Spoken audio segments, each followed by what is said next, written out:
Welcome into Action Network's coverage of the 2022 Breeders' Cup presented by Twin Spires. I'm your host today, Brendan Glasheen, joined by two Mikes, not Mike and Mike in the morning, but Mike and Mike, like Mike Conti and Mike Somich, to discuss tips for betting on horse racing. Yes, looking forward to the weekend, fellas. Before we get started, let's have each of you give some background on your experience just betting on horse racing in general. Mike Conti, I have to say your last names throughout the course of the show, so bear with me. Mike Conti, why don't you start us off?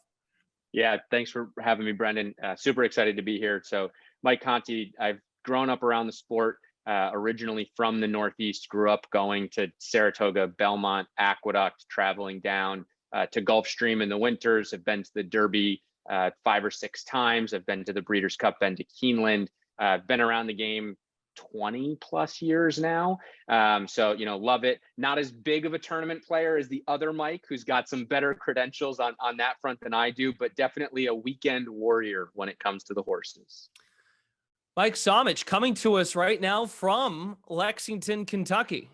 Yes, sir. Excited to be here, both in Lexington and on the feed here. Thanks for having me, guys. I was born into this as well. I actually have a similar story to Mike Conti there. Went to the racetrack for the first time when I was 3 months old up at Saratoga with my grandfather, my dad, and my uncles. Basically spent every summer growing up at Saratoga there for about 2 months.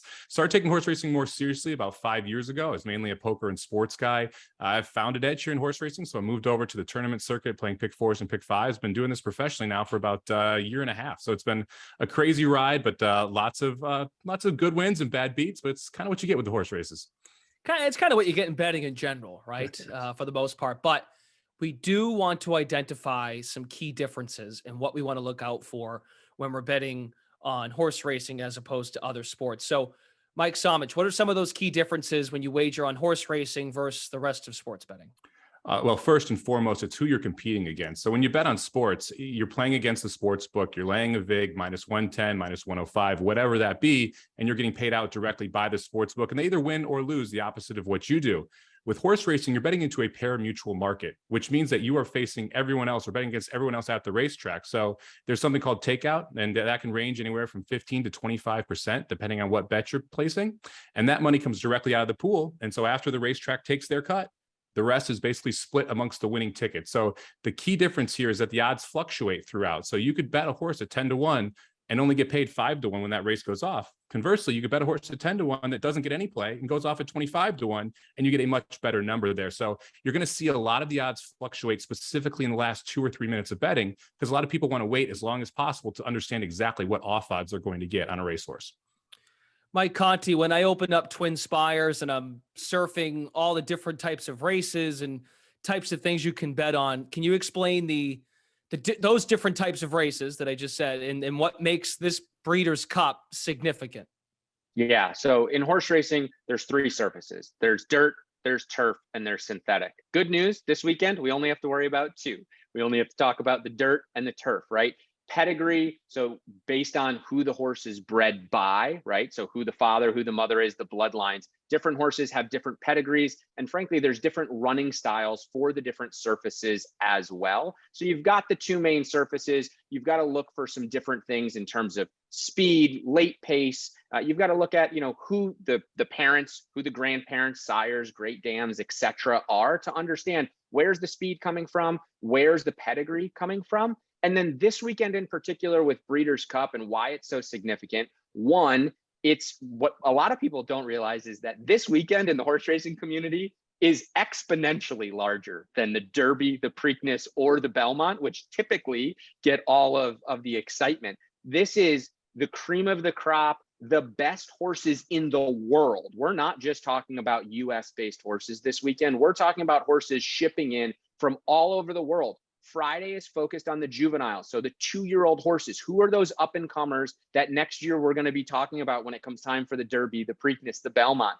right? And then Saturday is all of the older horses. And again, there are different grade levels in stakes racing for the horses. Grade 1 is the highest level. You can think about it as, grade 1s are the Josh Allens, the Aaron Rodgers, if you want to talk about like fantasy quarterbacks, right? Grade 2 is a tier below. Grade 3 is still great racing, but it's of the graded stakes, it's the lowest. Now, you can also bet on a claiming race where any one of us could show up to a track with $10,000 in cash and purchase a horse right out of a race. That's not what we get this weekend. These horses are the cream of the crop. They're the best of the best. They're coming in from all over the world. Mike Conti revealing some of his quarterback tiers as well, not only the horses that are going to participate this weekend. Let's, Mike Somich, let's discuss at a real basic level, what are the most common horse racing bets you can share with our viewers? Well, I mean, you started out with the win, the place, and the show. And those are very, very simple single race bets where you're trying to pick the winner for horse that finishes first, a place bet, the horse that finishes first and second, or a show bet, a horse that can finish first, second, or third. They're the easiest tickets to cash. So when you go to the track for the first time, a lot of times you're going to see people, hey, I just want to bet to show because I want to cash a ticket, right? And you get back your $2.40 for your $2 bet. That's the easiest way to go. Not necessarily the most profitable, not the best thing to do long-term, but it is fun to just kind of have that show bet and get a ticket cashed. But those are the most basic. And I would really lean toward that win bet the first time you're at the track. It's an easy bet. You just have to root for one horse in one race and hope you're right. You can take a huge stab and try and get a massive price home. Like in the Derby this year, we had a $140 winner for $2. Or you could play the favorite and just try and pay for your beer for the next race. So there's a bunch of different routes you can go there. But the win, place, and show are the three most basic, easiest bets to place at the track. Mike Conti, how about at a deeper level, another level up? How else can we participate?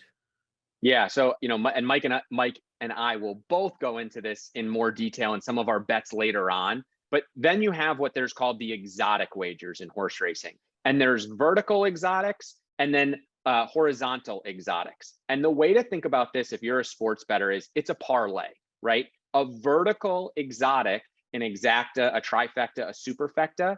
Exacta, you're picking first and second in the same race. Trifecta, first, second, and third. Superfecta, first, second, third, and fourth. You can do what you call boxing those bets. So you can say, hey, I like these two horses in an exacta and box them. It doesn't matter. As long as they come in first and second, it doesn't matter what order.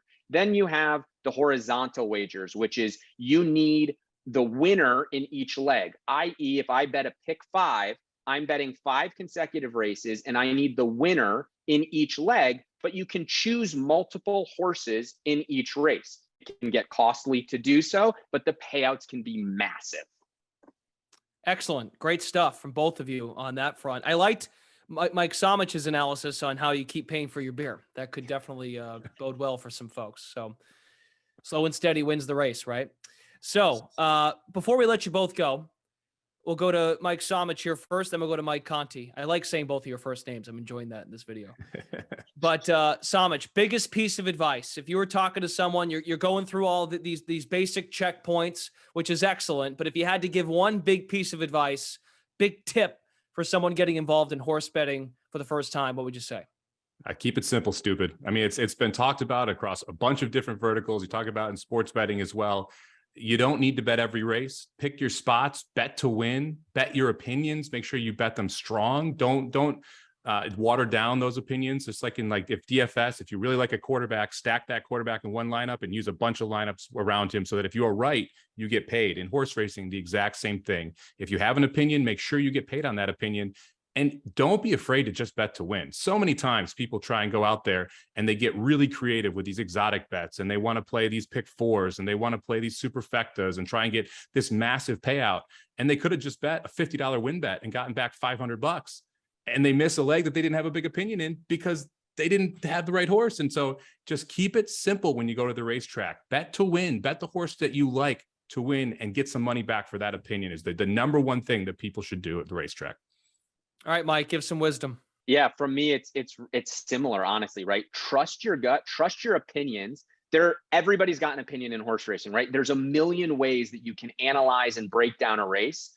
Do your homework, do your research, and then bet with conviction, right? Trust yourself. I can't tell you how many times I've made the mistake of reopening the past performances middle of the day and saying, well, wait a second, I need to adjust this all of a sudden. Trust your opinions. You've put in the homework. And to Mike's point, right? Same thing in daily fantasy as well. If you have a strong opinion and conviction, go with it. Bet that. Don't need to get crazy with it, but it's way better to have a 10-1 winner at $50 than it is to have a $500 pick five that you lose in the first leg.